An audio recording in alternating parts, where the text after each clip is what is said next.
моей головы вновь песенка спета. Ты хочешь, я тебе крови, но ничего не выйдет. Черче глаза! Черче!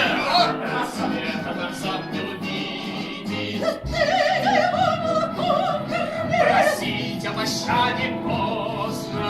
Я тебе напить крови, и что ты создан, и прежде чем доснет наш сон, придется меня убить.